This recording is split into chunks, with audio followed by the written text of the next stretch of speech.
The mighty young Lo sat on the great throne surrounded by 100 attendants. He was sad, for he could think of no wonderful thing to do for his country. He flirted his silken fan nervously and snapped his long fingernails in the impatience of despair. "Woe is me," he cried at last, his sorrow getting the better of his usual calmness.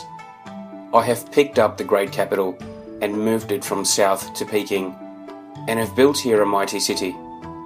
I have surrounded my city with a wall, even thicker and greater than the famous wall of China.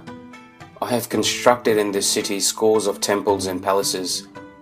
I have had the wise men and scholars compile a great book of wisdom, made up of 23,000 volumes, the largest and the most wonderful collection of learning ever gathered together by the hands of men. I have built watchtowers, bridges, and giant monuments, and now, alas, as I approach the end of my days as ruler of the Middle Kingdom, there is nothing more to be done for my people.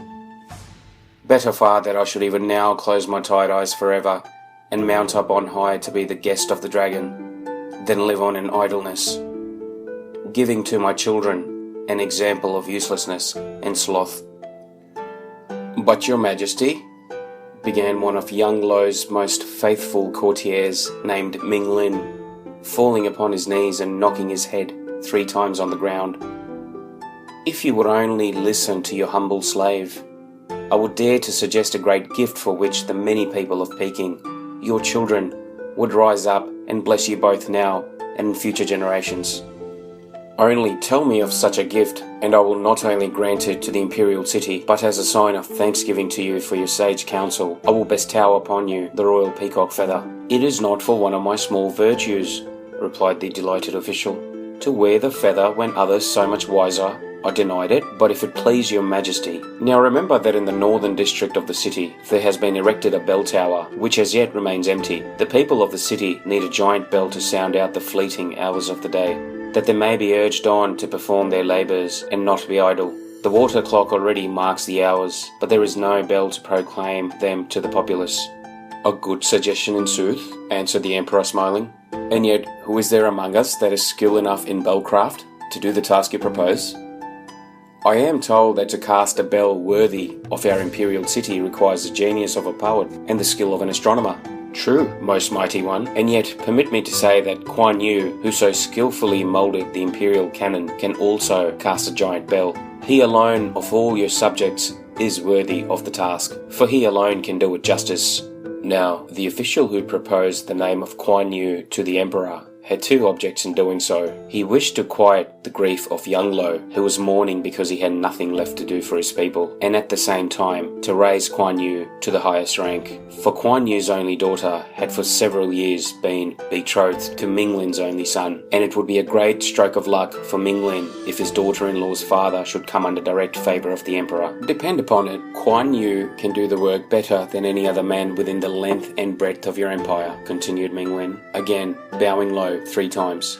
"Then summon Kuan Yu at once to my presence, so that I may confer with him about this important business." In great glee, Ming Lin arose and backed himself away from the golden throne, for it would have been very improper for him to turn his coattails on the Son of Heaven. But it was with no little fear that Kuan Yu undertook the casting of the great bell. "Can a carpenter make shoes?" he had protested, when Ming Lin had broken the Emperor's message to him. "Well, yes," replied the other quickly, "if they be like those worn by the little island dwarves, and therefore made of wood. Bells and cannons are cast from similar material. You ought easily to adapt yourself to this new work." Now when Kuan Yu's daughter found out what he was about to undertake, she was filled with a great fear.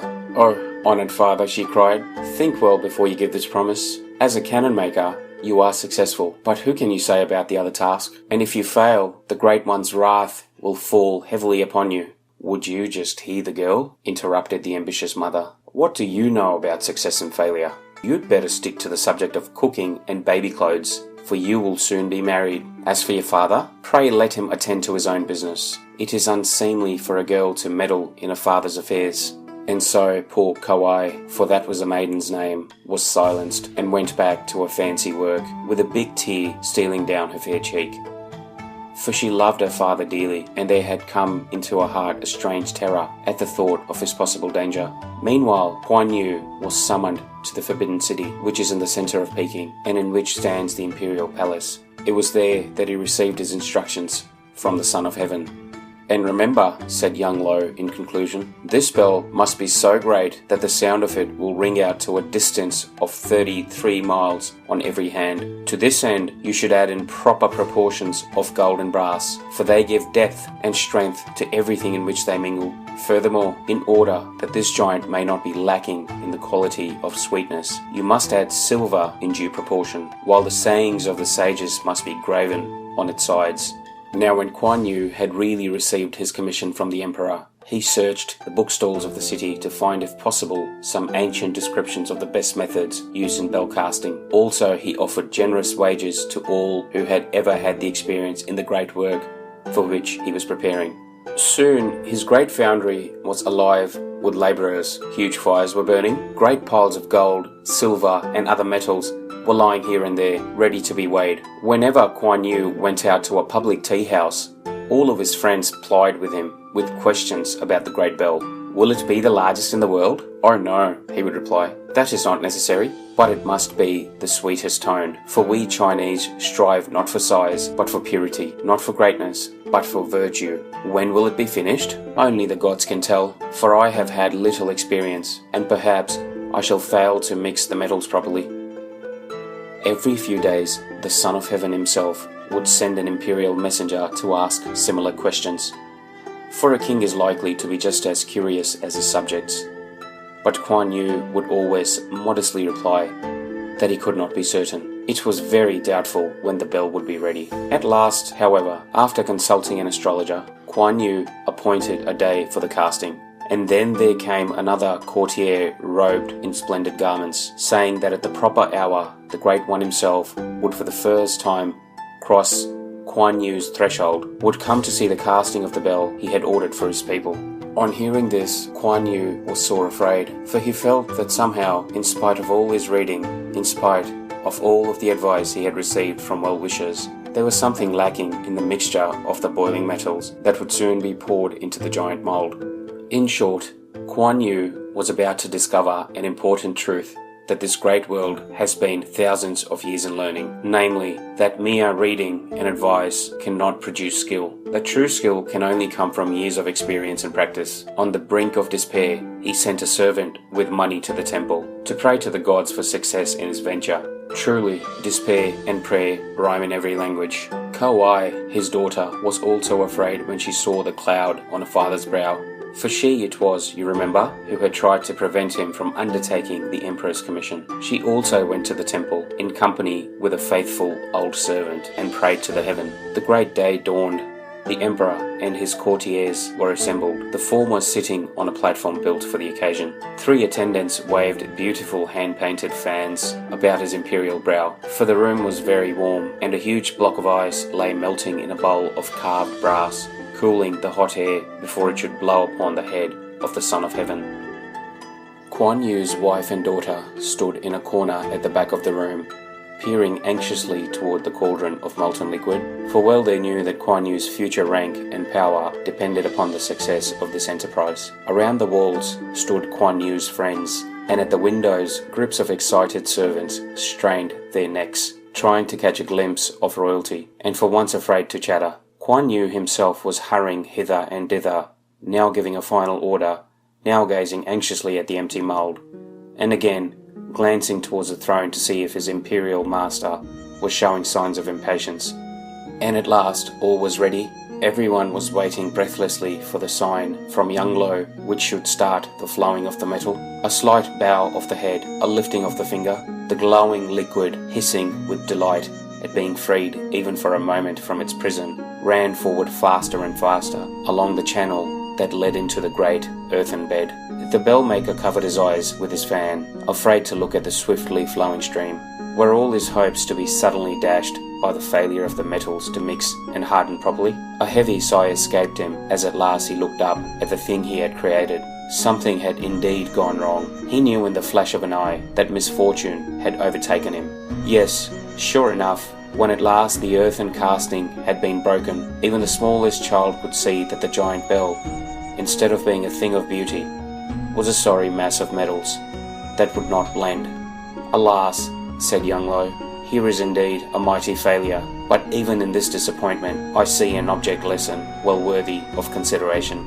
For behold, in yonder elements are all the materials of which this country is made up. There are gold and silver and the baser metals.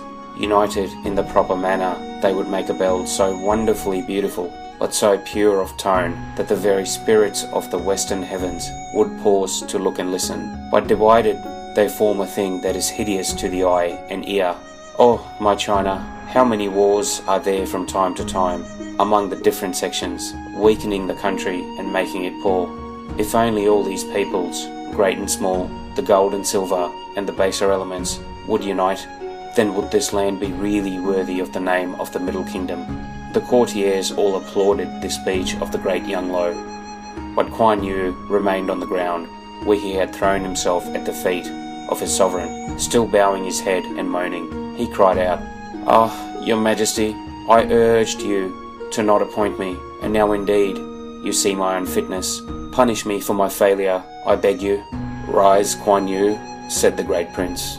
"I would be a mean master, indeed, if I did not grant you another trial. Rise up and see that your next casting profits by the lesson of this failure." So Kuan Yu arose, for when the king speaks, all men must listen. The next day he began his task once more, but still his heart was heavy, for he knew not the reason of his failure, and was therefore unable to correct his error. For many months he laboured night and day. Hardly a word would he speak to his wife, and when his daughter tried to tempt him with a dish of sunflower seed that she had parched herself, he would reward her with a sad smile, but would by no means laugh with her and joke, as had formerly been his custom. On the 1st and 15th day of every month, he went himself to the temple and implored the gods to grant him their friendly assistance, while Ko-ai added her prayers to his, burning incense and weeping before the grinning idols. Again the great young Lo was seated on the platform in Kuan Yu's foundry, and again his courtiers hovered around him. But this time, as it was winter, they did not flirt the silken fans. The Great One was certain that this casting would be successful. He had been lenient with Kuan Yu on the first occasion, but now at last he and the great city were to profit by that mercy. Again he gave the signal. Once more every neck was craned to see the flowing of the metal. But alas, when the casting was removed, it was seen that the new bell was no better than the first. It was in fact a dreadful failure, cracked and ugly, for the gold and silver and baser elements had again refused to blend in a united whole. With a bitter cry which touched the hearts of all those present, the unhappy Kuan Yu fell upon the floor. This time he did not bow before his master, for at the sight of the miserable conglomeration of useless metals his courage failed him, and he fainted. And when at last he came to, the first sight that met his eyes was the scowling face of young Lo. Then he heard, as in a dream, the stern voice of the Son of Heaven. "Unhappy Kuan Yu, can it be that you, upon whom I have ever heaped my favours, have twice betrayed the trust? The first time I was sorry for you and willing to forget, but now that sorrow has turned into anger, yea, the anger of heaven itself is upon you. Now I bid you mark well my words. A third chance you shall have to cast the bell, but if on the third attempt you fail, then by order of the vermilion pencil both you and Ming Lin, who recommended you, shall pay the penalty." For a long time after the emperor had departed, Kuan Yu lay on the floor surrounded by his attendants, but chief of all those who tried to restore him was his faithful daughter. For a whole week he wavered between life and death, and then at last he came a turn in his favour. Once more he regained his health, once more he began his preparations. Yet all the time he was about his work, his heart was heavy, for he felt that he would soon journey into the dark forest, the region of the great yellow spring, the place from which no pilgrim ever returns. Ko-ai, too, felt more than ever that a father was in the presence of a great danger. Surely she said one day to her mother. A raven must have flown over his head. He's like the proverb of the blind man on the blind horse, coming at midnight to a deep ditch. Oh, how can he cross over? Willingly would his dutiful daughter have done anything to save a loved one. Night and day she racked her brains for some plan, but all to no avail. On the day before the third casting, as Ko-ai was sitting in front of a brass mirror, braiding her long black hair, suddenly a little bird flew in at the window and perched upon her head. Immediately, the startled maiden seemed to hear a voice, as if some good fairy were whispering in her ear. Do not hesitate. You must go and consult the famous juggler, who even now is visiting the city. Sell your jade stones and other jewels, for this man of wisdom will not listen unless his attention is attracted by huge sums of money. The feathered messenger flew out of her room, but Ko-ai had heard enough to make her happy.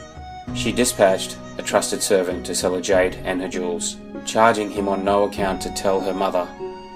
Then, with a great sum of money in her possession, she sought out the magician, who was said to be wiser than the sages in knowledge of life and death. Tell me, she implored, as a greybeard summoned her to his presence. Tell me how I can save my father, for the emperor has ordered his death if he fails a third time in the casting of the bell. The astrologer, after plying her with questions, put on his tortoise-shell glasses and searched long in his book of knowledge. He also examined closely at the signs of the heavens, consulting the mystic tables over and over again. Finally, he turned toward Ko-ai, who all the time had been awaiting his answer with impatience. Nothing could be plainer than the reason of your father's failure. For when a man seeks to do the impossible, he can expect fate to give him no other answer. Gold cannot unite with silver, nor brass with iron, unless the blood of a maiden is mingled with the molten metals.